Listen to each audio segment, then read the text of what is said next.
इस कार्यक्रम के पुण्यार्जक हैं सौभाग्य कोहिनूर, श्री संजय जैन, श्रीमती ममता Jain, greater Kailash Delhi, Shri Kamal Jain Dhanawat, Shrimati Manju Jain Dhanawat Cuttack, Shri Anoop Jain, Shrimati Rekha Jain green park Delhi, Shrimati नवीन जैन, श्री अमित जैन, श्रीमती रुचि जी शांतनु, यशवर्धन जैन ग्रीन पार्क दिल्ली, श्री नेमचंद जैन, श्रीमती निशी जैन, पुनीत जैन, शिल्पा जैन, हितेश जैन, रचना जैन, अभिषेक जैन, अथर्व जैन, रोहिणी सेक्टर 8 दिल्ली, श्री MP जैन, श्री राजेश जैन, श्रीमती निशा जैन, वर्षा जैन, प्रतीक जैन, श्रुति जैन, खुशी जैन, रोहिणी सेक्टर 5 दिल्ली।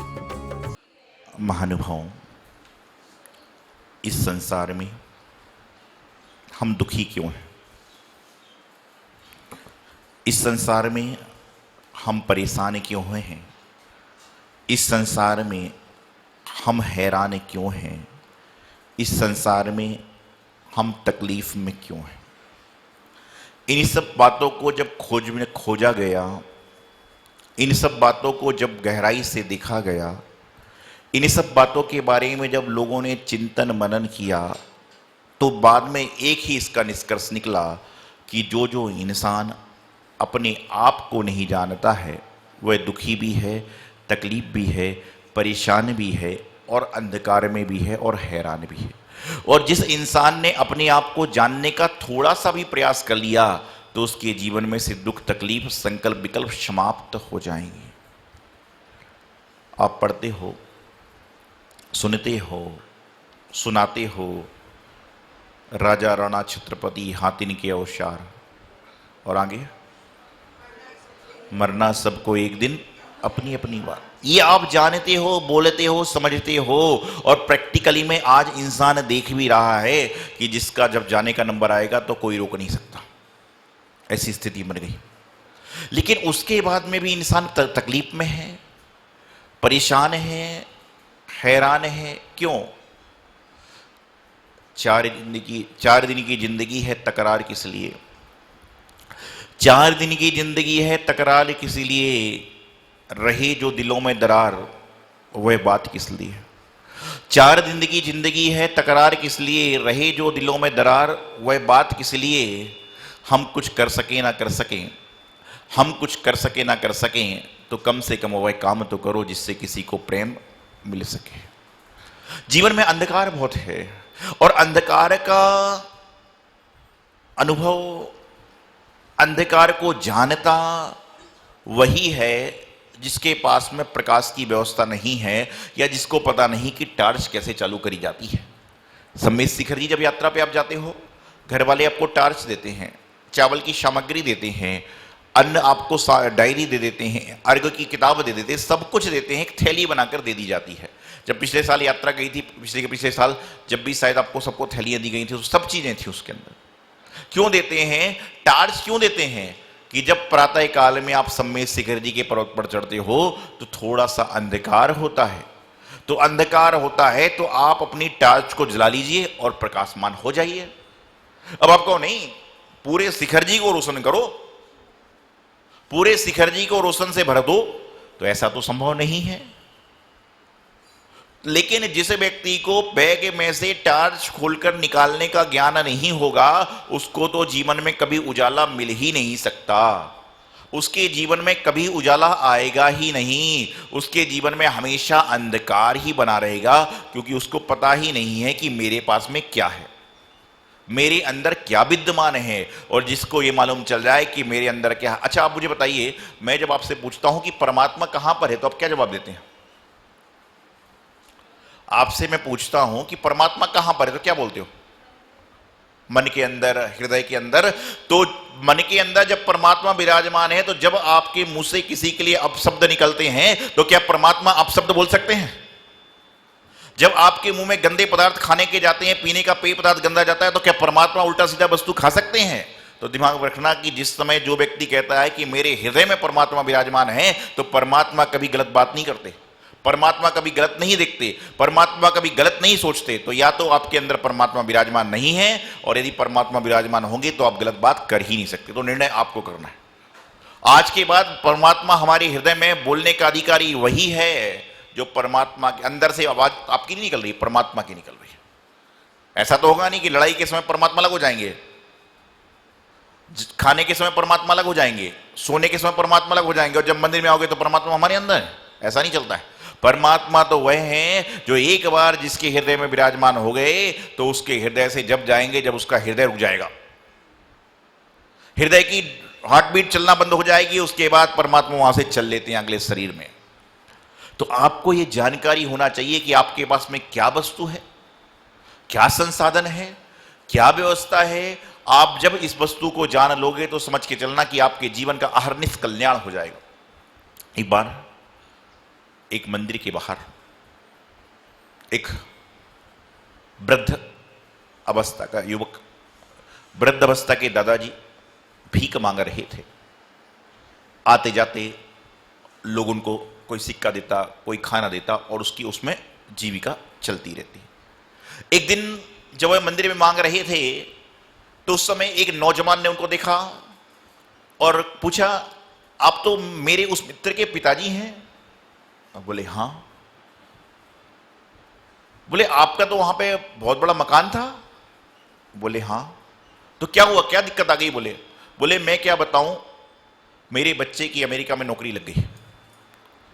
मेरे बच्चे की अमेरिका में नौकरी लग गई और उस समय हम लोग अकेले हो रहे थे तो उसने मुझे एक छोटे से फ्लैट में रख दिया।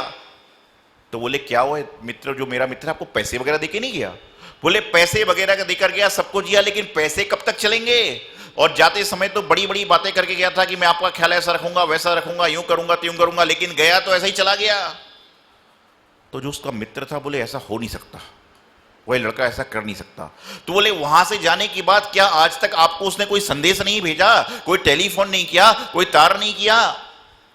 बोले नहीं, हर महीने जो है एक कागज आता है वहां से, हर महीने एक कागज वहां पर आता है। तो उसने बोला कागज कहां पर है? बोले मेरे साथ मेरे घर पे चलो, मैंने उन कागजों को दीवार पर चिपका रखा है। मेरे साथ मेरे घर पर चलो, मैंने उस कागजों को दीवार पर चिपका रखा है। वह वहां पर गया तो देखता है कि वहां पर कम से कम 100, 200, 500 कागज चिपके हुए हैं और वह कागज नहीं थे बैंक के ड्राफ्ट से। क्या था? वह कागज नहीं थे, बैंक के ड्राफ्ट से। तो उस आदमी ने कहा भैया इतने सारे पैसे में तो आप ये पूरा मोहल्ला खरीद सकते हो, आपका बेटा हर महीने आपको इतने पैसे भेज रहा है। बोले मुझे क्या पता। विचार करिए कि जिसके पास में मोहल्ले खरीदने की सामर्थ्य है वह भी कटोरा लेकर दूसरों से मांग रहा है, क्योंकि उसको इसका बोध ही नहीं है कि मेरे पास क्या है। इसी तरह से आपको जिस दिन ये पहचान हो जाएगी कि हमारे पास में क्या है, तो आपको कहीं पर भी कोई चीज जानने की आवश्यकता नहीं रहेगी। और जब तक आपको यह जानकारी नहीं है तो उसी की तरह मांगते रहोगे, मुझे दे दे, और तेरे घर में तो उससे दुनिया तुम मंदिर बना सकते, इतना तेरे घर पे आ चुका है। इसलिए कहते हैं कभी भी किसी भी वस्तु को जाने बिना, पहचाने बिना उसके बारे में निर्णय मत लो।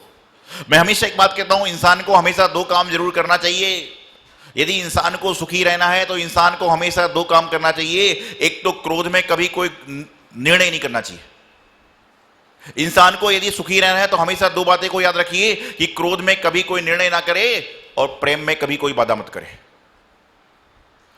इंसान को जब कभी कोई काम सुखी रहना है तो जीवन में जब क्रोध, अत्याधिक क्रोध आ जाता है तो उस समय कोई डिसीजन ना ले, और ज्यादा प्रेम उमड़ जाए तो उस समय कोई बाधा मत करे, क्योंकि ये सारी चीजें मात्र क्षणभंगुर हैं। कुछ समय बाद प्रेम समाप्त होगा, बाधा समाप्त, और कुछ समय बाद क्रोध समाप्त होगा तो निर्णय का पछतावा। इसलिए हमेशा ध्यान रखें कि जब अत्याधिक क्रोध आए उस समय शांत हो जाओ, और जब ज्यादा प्यार उमड़ जाए तो बातें मत करो, क्योंकि मुझे मालूम है, आपको मालूम है कि जब ज्यादा प्रेम उमड़ता है आदमी तो पता नहीं क्या क्या कह देता है, चांद तारे लाएंगे, तमाम लाएंगे। अरे भैया चांद तारे छोड़, उसको प्रेम से 2 रोटी खिला दे वही बहुत है। क्या कर रहे हो संसार में, क्या हो रहा है? आज समझ नहीं आ रहा है इंसान को कि हमारे पास में क्या है। और जिस दिन इंसान को यह मालूम चल जाएगा कि मेरे पास में क्या है, तो उसकी जो है उस दादाजी जैसी स्थिति नहीं बनेगी। बल्कि दादा क्या करता, अपने पास नौकर चाकर रखता, गाड़ी बंगले रखता और बड़ा प्रेम से खुश था। वो तो अपने बच्चे को कोस रहा है, वो तो अपने बच्चे को कोस रहा है कि मेरा बच्चा अमेरिका चला गया। और यदि उसका दोस्त समझदार नहीं होता तो दूसरे लोग भी कोसने लग जाते, क्यों? तो ऐसे ही करता है। यदि आपको यहां महफिल में, आपको वहां पर कहीं पार्टी में, आपको यदि कहीं और जगह जाकर इंजॉयमेंट करना हो, वार्तालाप चालू करना हो, तो किसी एक खड़े हुए इंसान की बुराई चालू कर दो। उसके बारे में इतनी बुराई चालू हो जाएंगी, इतनी बुराई चालू हो जाएंगी, इतनी बुराई चालू हो जाएंगी कि इंसान को पता ही नहीं होगा कि मेरे अंदर इतनी बुराई भी है। और यहां से लोगों को दूर करना हो, तो किसी आदमी के बारे में अच्छा बोलना चालू कर दो, दो चार बोलेंगे, पांचवा निकल, अरे उससे अच्छा तो मैं हूं, उससे बुरा मैं नहीं हूं, उससे अच्छा मैं हूं। तो भाई सारा संसार का सबसे बुरा व्यक्ति वही हो गया क्या? विचारने वाली बात, समझने वाली बात है, जानने पहचानने वाली बात है। तो मैं आपको बताना चाह रहा हूं कि जब तक इंसान को स्वबोध नहीं होता है तब तक वह पर के भ्रम में चला जाता है, और जब इंसान को स्वबोध हो जाएगा तो फिर क्या अपमान है, क्या सम्मान है, क्या तिरस्कार है। ठीक है, ये संसारिक अवस्था है, हमारे साथ भी होता है, सबके साथ में होता है। लेकिन उसके बाद में यदि होने के बाद चिंतन करें, मनन करें, ध्यान करेंगे तो पाएंगे अरे क्या है, क्या संसार है, क्या स्थिति है, पता नहीं कौन सी रात आखिरी हो और कौन सी बात आखिरी हो। और जिससे बात हो रही है भैया कम से कम क्षमा भाव धारण करो, चलते बनो, अपना काम करो, स्थान का परिवर्तन कर दो। गुरुदेव हमेशा कहते थे कि जब कहीं लगता है कि झगड़े झंझट होने की संभावना, बोले मैं तो वहां से उठ के कहीं और चल लेता हूं। क्यों? बोले मैं रहूंगा तो मेरे परिणाम बिगड़ेंगे, मुझे बोलना पड़ेगा, और मैं कहां बोलूंगा, इंसान कहां पर जाएगा, कहां बोलेगा, इसलिए बोले उस स्थान से चल लो, जो होगा होता रहेगा। जिंदगी में सुख तो किसी को मिल ही नहीं सकता है। सुख पाने के चक्कर में तो न जाने क्या क्या हो गया, लेकिन सुख नहीं मिल सकता इसका मतलब ये तो नहीं कि दुख देने वाले काम को करना बंद ना करें। क्योंकि सुख यदि किसी को मिल जाता, आप लोग वैसे बोलते ना भजन, मिलता है सच्चा सुख केवल भगवान तुम्हारे चरणों में, शरणों में। लेकिन उसमें एक लाइन उस बहुत सारी है, मतलब आगे एक लाइन जोड़ने की बात है कि मिलता है सच्चा सुख केवल भगवान तुम्हारे चरणों में, जब आता हूं मैं अपने घर से आपके प्रति प्रेम उमड़ा कर, लोगों के प्रति भाव अच्छे बनाकर। यहां सुख नहीं मिलेगा, क्योंकि मंदिर में मैं समझता हूं कि जितना इंसान बुरा घर में किसी के बारे में नहीं सोचता है, उससे ज्यादा इंसान बुरा मंदिर में सोच रहा है। घर में तुम किसके बारे में बुरा सोचते हो? माता पिता के बारे में, सास बहू के बारे में, पिता पुत्र के बारे में, काम वाले नौकर के बारे में, अड़ोसी पड़ोसी के बारे में। लेकिन मंदिर में तो 50-60 जगह के आदमी जिसको तुम जानते नहीं उससे राग कर रहे हो, उससे देश कर रहे हो। राग करना तो ठीक है, धर्म का राग है, लेकिन देश किस बात का भाई? इससे तो घर में ही अच्छा था। मंदिर में आ रहे हो, प्रभु गीत गा रहे हो, और मौका दुख के वार्तालाप चालू कर देते, तो कैसे हुआ काम? तो जीवन में मैं आपको बताना चाह रहा हूं, बात जो चल रही थी कि जिस व्यक्ति ने अपने आप को जान लिया उसको और किसी और को जानने की आवश्यकता नहीं है। एको हम निर्मम शुद्धो ज्ञानम योगेंद्र गोचरः। उन्होंने कह दिया कि जो एक व्यक्ति है, यदि भी इंसान जानना चाहता है तो अपनी आत्मा को जान ले, और जिस व्यक्ति ने अपनी आत्मा को जान लिया उसको किसी आदमी को जानने की आवश्यकता नहीं है, वह परमात्मा के निकट जरूर पहुंच जाएगा। और ध्यान रखना, परमात्मा को सिर्फ वही पसंद है जो राग देश नहीं करता, नाटकबाजी नहीं करता, जोर की बात नहीं करता। परमात्मा के हमको ही पसंद नहीं है, हम दूसरे क्या बात करें? कोई ज्यादा बार बार झगड़ा झंझट करता है, मैं तो समाज वालों से कहता हूं भैया इसको थोड़ा दूर रखो। जब हमको ही पसंद नहीं है, जो हम परमात्मा के बताए मार्ग पर चल रहे हैं, तो परमात्मा को कैसे पसंद होगा वह इंसान? और हमको छोड़िए, क्या आपको पसंद है? आप बताइए, आपके सामने आके कोई झगड़ा करे तो आपको अच्छा लगेगा? बोलिए ना। और फिर आप किसी और के सामने जाके झगड़ा करते हो, उसको अच्छा लगेगा क्या? तो फिर बात बराबर है। हमारे सामने कोई करेगा तो नहीं चलेगा, और हम किसी के सामने करें तो चलना चाहिए, ऐसा नहीं होगा। दादागिरी है क्या? तो मैं आपको बताना चाह रहा हूं, समझाना चाह रहा हूं, बताना चाह रहा हूं कि जिंदगी में आपको यदि सुख शांति समृद्धि चाहिए है तो पर को छोड़ो, अपने में आओ। और जो व्यक्ति अपने में, एक आया कल, एक दिन कुछ दिनों पहले एक व्यक्ति आया, बोले जी महाराज जी वो बताइए कि जो है शुद्ध आत्मा का ध्यान कैसे करें। बहुत पुरानी बात है ये, कल परसों की नहीं, हम भी गुरुजी के संग में थे। बोले शुद्ध आत्मा का ध्यान कैसे करें, शुद्ध आत्मा की प्राप्ति कैसे हो? महाराज जी बोले ये तो हम लोग भी प्राप्त कर रहे हैं। बोले यही तो, बोले कितनी साल हो गए दीक्षा को?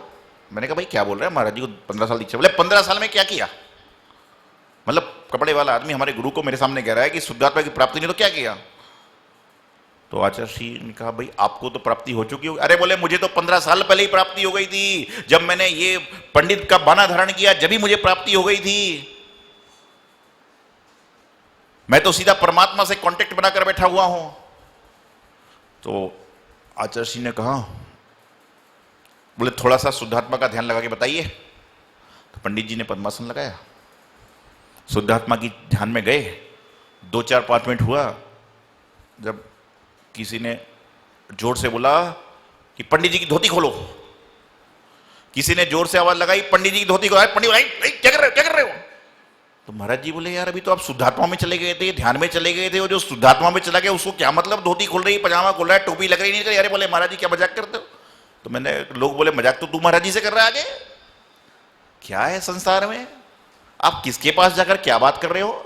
किनके पास जाकर? जो आदमी खुद वस्त्रधारी है वो साधु संतों के पास जाकर कह रहा है शुद्धात्मा का ध्यान करिए, शुद्धात्मा का ध्यान में। अरे शुद्धात्मा का ध्यान तुम क्या करोगे? तुम्हारे तो शरीर ही अपवित्र है, तुम्हारे तन पर जो कपड़े हैं वह अपवित्र हैं, तुम क्या शुद्धात्मा का ध्यान करोगे? जब तक तुम निर्ग्रंथ नहीं बन सकते, जब तक आत्मा का ध्यान, क्या कुछ का ध्यान नहीं हो सकता है? हलवा पुड़ी का, नोट पानी का ध्यान जरूर हो सकता है, लेकिन बाकी और चीज का ध्यान पाना है तो पहले मुनि बनो, और मुनि बनने के बाद में संपरिणाम रखो, जब जाकर आत्मा परमात्मा की बात करिए। मेरी आत्मा शुद्ध है, मेरी आत्मा शुद्ध है बोलने से कुछ नहीं होगा। आत्मा शुद्ध होवे ना होवे, आपका जीवन शुद्ध होना चाहिए, और जिस इंसान का जीवन शुद्ध हो जाएगा उसकी एक ना एक दिन आत्मा जरूर शुद्ध और विशुद्ध हो जाएगी, और वह कभी ना कभी सिद्धालय में जरूर पहुंच जाएगी। लेकिन आज हमारा तो न खान पीन सही है, न हमारा बोलचाल सही है, न हमारा रहन सहन सही है, तो है क्या शुद्ध? फिर आत्मा कहां शुद्ध हो जाएगी? आत्मा परमात्मा की चर्चा करो, लेकिन अपने जीवन में ये सोचो। तो मैंने आपको जो बात बताई है कि आज से यदि जिस व्यक्ति कहता है कि मेरे हृदय में परमात्मा है, तो यदि आप गलत शब्द बोल रहे हो तो एक बार जरूर सोचना कि परमात्मा गलत शब्द बोल सकते हैं क्या? परमात्मा गलत वस्तु खा सकते हैं क्या?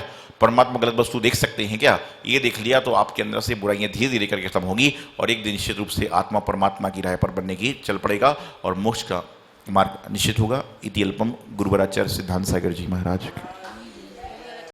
इस कार्यक्रम के पुण्यार्जक हैं सौभाग्य कोहिनूर, श्री संजय जैन, श्रीमती ममता Jain, greater Kailash Delhi, Shri Kamal Jain Dhanawat, Shrimati Manju Jain Dhanawat cut, Shri Anoop Jain, Shrimati Rekha Jain, green park Delhi, Shrimati नवीन जैन, श्री अमित जैन, श्रीमती रुचि जी शांतनु, यशवर्धन जैन, ग्रीन पार्क दिल्ली, श्री नेमचंद जैन, श्रीमती निशी जैन, पुनीत जैन, शिल्पा जैन, हितेश जैन, रचना जैन, अभिषेक जैन, अथर्व जैन, रोहिणी, सेक्टर 8 दिल्ली, श्री MP जैन, श्री राजेश जैन, श्रीमती निशा जैन, वर्षा जैन, प्रतीक जैन, श्रुति जैन, खुशी जैन, रोहिणी, सेक्टर 5 दिल्ली।